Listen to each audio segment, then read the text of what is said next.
បាទសូមជម្រាបសួរបងប្អូនទាំងអស់គ្នាស្វាគមន៍បងប្អូនទាំងអស់គ្នាបន្តមកកាន់ Channel Revit ខ្មែរ Tutorial ទាំងអស់គ្នានៅក្នុងវីដេអូមេរៀនមុនខ្ញុំបានបង្ហាញបងប្អូនទាំងអស់គ្នាពាក់ព័ន្ធជាមួយនឹងការ model នៅ floor column ក៏ដូចជាធ្នឹមរបស់យើង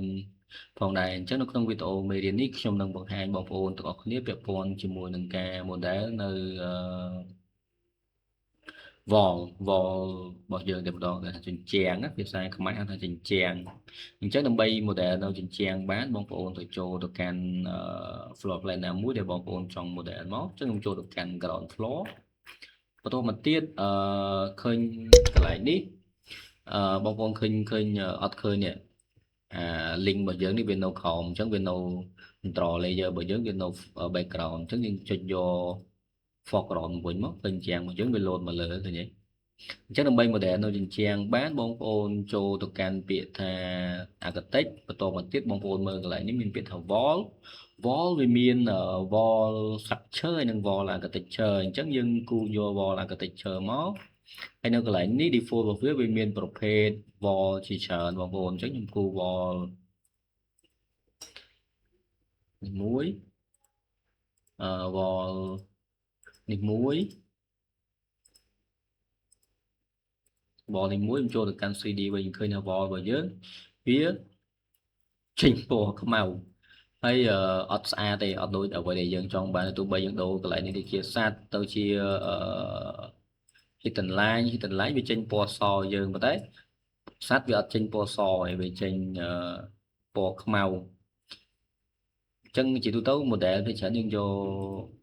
នេះឡើយនេះយើងយកជាសាត់សម្រាប់ view របស់វា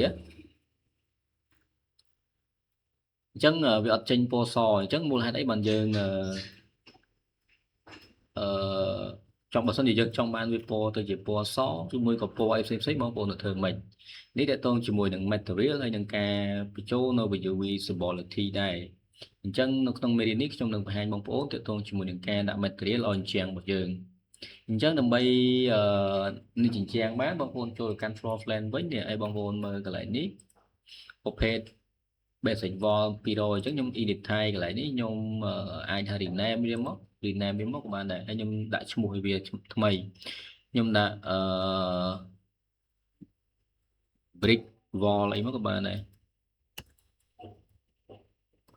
brick wall 220 មីលីម៉ែត្រខ្ញុំចុច OK បន្តមកទៀតកន្លែងនេះយើង structure យើងយក edit ហើយកន្លែងនេះយើងយក180មកហើយមួយទៀតពាក់ព័ន្ធជាមួយនឹងជាងរបស់យើងជាទូទៅយើងមានឥដ្ឋមានសាច់បូកជាងយើងមានឥដ្ឋមានសាច់បូកអញ្ចឹងបងប្អូនគ្រាន់តែ select លើហ្នឹងបន្តមកទៀតបងប្អូន insert មកហើយនេះហើយយើងរុញអានេះឲ្យទៅលើវាហើយអានេះឲ្យមកក្រោមមកអានេះជាឥដ្ឋកម្រាស់ឥដ្ឋរបស់យើងហើយសាច់បូកយើងយកកន្លែងនេះមែន200មីលីម៉ែត្រ20មីលីម៉ែត្រនេះយើងយក20មីលីម៉ែត្រទៅមក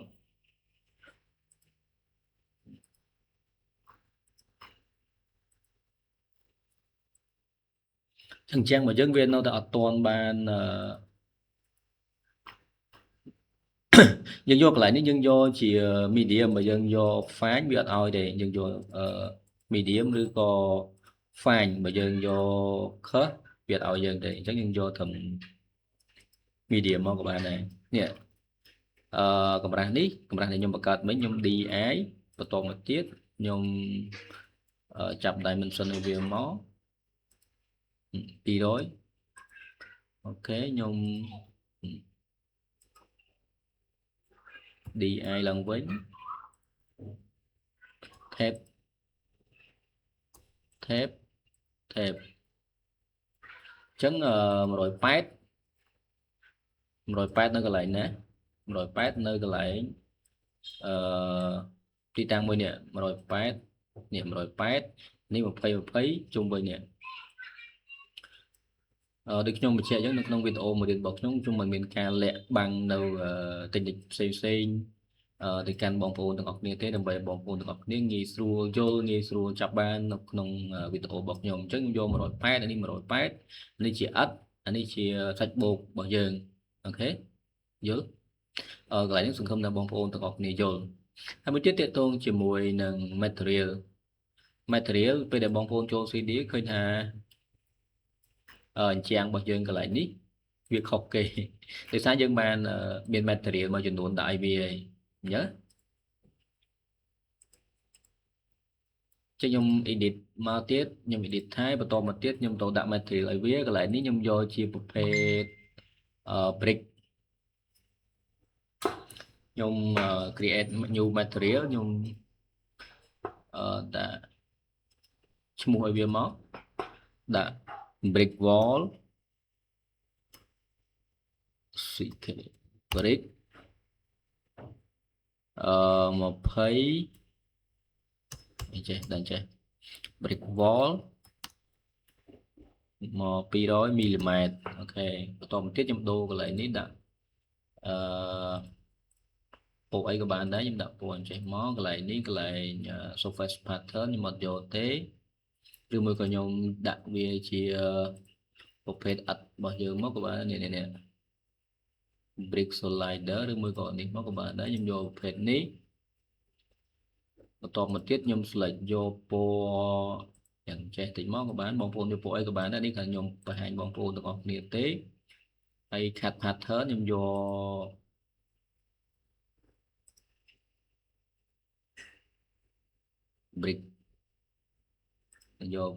brick work នេះក៏បានដែរបន្តមកទៀតខ្ញុំយកពណ៌នេះក៏បានដែរទាក់ទងជាមួយនឹង material ដូចខ្ញុំបានបង្ហាញបងប្អូននៅក្នុងវីដេអូមុនហើយបើសិនជាបងប្អូនចង់យល់កាន់តែច្បាស់បងប្អូនអាចទៅមើលវីដេអូមេរៀនមុនបានបន្ទាប់ពីខ្ញុំ apply ខ្ញុំអូខេនេះទីតាំង cut pattern មិញកន្លែងនេះមួយទៀតទាក់ទងជាមួយនឹង material របស់សាច់បូករបស់យើង material សាច់បូកបងប្អូនចូលលើហ្នឹង edit ថៃឡើងវិញនេះសាច់បូករបស់យើងអញ្ចឹងខ្ញុំយក plastering មកខ្ញុំ duplicate ខ្ញុំយក plastering ឧទាហរណ៍ដាក់ x plastering ចុះ x plastering បន្តមកទៀតខ្ញុំយកពណ៌យ៉ាងស្រាលបន្តិចនេះជាការឧទាហរណ៍ណាបងប្អូនមិនសិនជាបងប្អូនឆ្លាញ់បែបណាដាក់បែបហ្នឹងអត់អីទេអញ្ចឹងទាក់ទងជាមួយនឹងជាងបូបរបស់ខ្ញុំផ្ដោតទៅលើ cut pattern ហើយនឹង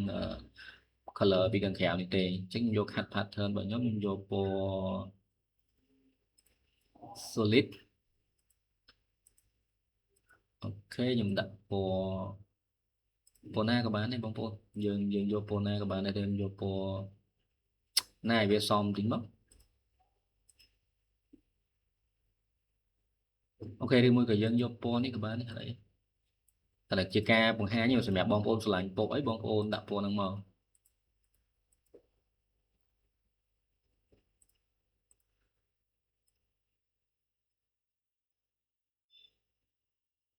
brick wall plaster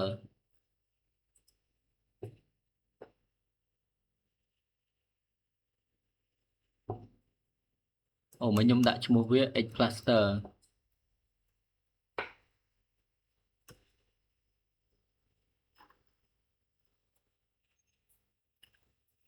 សង្ស័យយើងបង្កើតបានយើងបង្កើតសារថ្មីបងប្អូនទាំងអស់គ្នាអញ្ចឹងខ្ញុំទៅកន្លែងហ្នឹងខ្ញុំបង្កើតសារថ្មី create new material ខ្ញុំដាក់ខ្ញុំ rename ឲ្យវា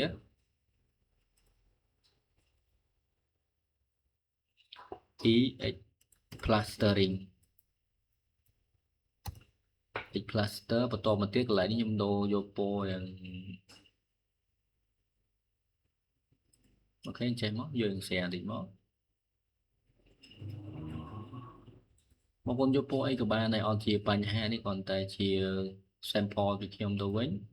ហើយមកទៀតខ្ញុំ focus កន្លែង cut pattern ខ្ញុំយក solid បន្តមកទៀតខ្ញុំអាចយកពណ៌យើងសាក់ពណ៌យ៉ាងដិតទៀតដើម្បីបងប្អូនទាំងអស់គ្នាយល់អញ្ចឹងណាអូខេនេះ cut pattern របស់យើងកន្លែងអត់របស់យើងមិញណាអញ្ចឹងចំណុចកន្លែងហ្នឹងជាផ្ទៃ cut pattern អញ្ចឹងខ្ញុំទៅ copy ឈ្មោះរបស់វាដាក់កន្លែងនេះមួយទៀតមកឲ្យវាដូចគ្នា copy control V អូខេ ok chắc chúng ban ở tây trang ở bậc dương mũi cái này bò để dương mở bị crown trang hay xem đẹp ở một phây đi mũi cổ phết ở xem bóng ôn ai thôi chẳng bạn đi kia đi chia ca và hát nhung hành bóng ôn vẫn nắng ai đầm bay một để bán bóng ôn cho từ tròn thì muối và to một tiết dương trịch lên ít xị ấy của bán đi mũi cổ trâu tam tại ca mình của bán nhung vô hai hai nó nhung vô tục tròn thì mùi chọn tìm muối nhung top offset nhung đo cầm ra thân bởi dương chết nhung đo 30 mm ở 300 mm mà được bảy tắc của toàn thiết nhung model mà ok dương bạn ật bởi dương ấy bao phồn được ở nè W thì nè sorry bao phồn ở nè dương không cho 300 mm dương cho đó 300 mm bạn trừ bạn biệt cho con nhẹ cái nhé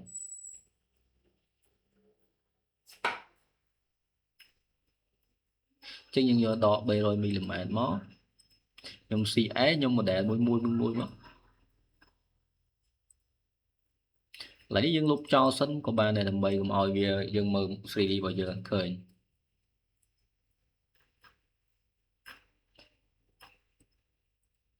CS nhưng một đề tiết thế nhưng một đề lại off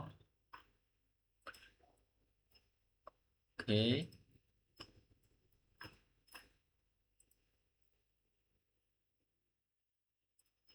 bóng bồn anh một đề chẳng mất đồng bay bàn tè mùi đôi sạch đôi để nhung và hai bóng bồn được ngọt này chứ dương một đề chẳng mất dương một đề off hết bên dương từ một đề từ bộ một đề là cả biệt ca đạp u đại CMC nữa 3D សួរចឹងយើងRevit សួរចឹងយើងគូមួយបានទាំងអស់យើងបានទាំងអស់ហ្នឹងឯង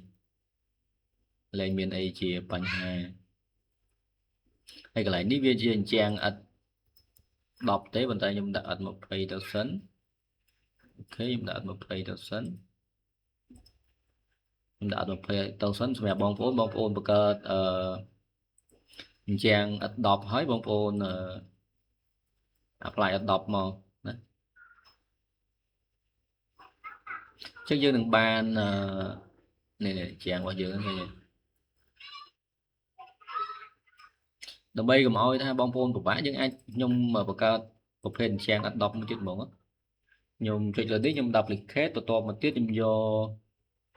ខ្ញុំ edit ខ្ញុំ duplicate ហើយខ្ញុំយក wall 120 mm ខ្ញុំចុច OK កន្លែងនេះខ្ញុំយក15មួយក៏20ដូចគ្នាអូខេយក15ចុះ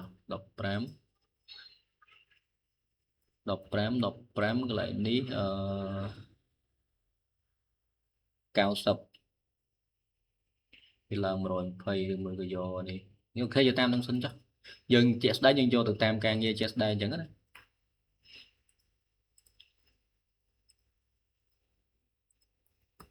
CS បន្តមកទៀតកន្លែងនេះខ្ញុំយកដូចទៅតាមប្លង់របស់យើងយក Adobe អូខេយើងបាន Adobe បន្តមកទៀតវាខុសទីតាំងបងប្អូនអាច AL ឡាញវាបន្តិចមកអូខេយ៉ា sorry វាឡាញចំអា AL អូខេ AL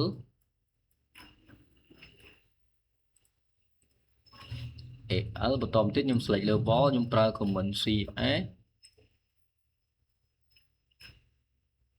អូខេខ្ញុំ CS ទៀតទីតាំងបន្ទប់ទឹកអូខេអញ្ចឹងមាននៅអញ្ចាំងកន្លែងណាទៀតអត់នៅ brick wall 10កន្លែងwall 20កន្លែងនេះខ្ញុំអត់ទាន់គូអញ្ចឹងខ្ញុំគូឲ្យហើយមកអូខេមិនជាប្របាអីមែននេះគឺណាបងប្អូនទាំងអស់គ្នាអញ្ចឹងខ្ញុំចូល demo CD របស់យើងហើយអញ្ចឹង wall របស់យើងបាននឹងឃើញទេតើជាមួយនឹង wall របស់យើង ចឹងអរគុណច្រើនបងប្អូនទាំងអស់គ្នាដែលបានតាមដានទស្សនាវីដេអូរបស់ខ្ញុំដែលតងជាមួយនឹងការ model នៅ wall ក៏ដូចជាការ modify នៅជញ្ជាំងប្រភេទជញ្ជាំងរបស់យើងហើយយើងនឹងជួបគ្នានៅវីដេអូមេរៀនក្រោយទាក់ទងជាមួយនឹងការmanage ទៅលើ view visibility ទាក់ទងជាមួយនឹង graphic ក៏ដូចជាពណ៌របស់ element របស់យើងមួយនេះថាយើងចង់ដូរយើងចង់ដូរពណ៌របស់យើងនឹងដោយមិនចាក់ material យើងនឹងធ្វើម៉េចដើម្បី manage របស់វាបានតែនេះជាក់ស្ដែងពណ៌វាខ្មៅអញ្ចឹងវាអត់ស្អាតយើងចង់ដូរទៅពណ៌អីដែលបងប្អូនចង់បានបងប្អូនអាច manage ទៅលើ view visibility បានអញ្ចឹងអរគុណច្រើនបងប្អូនទាំងអស់គ្នា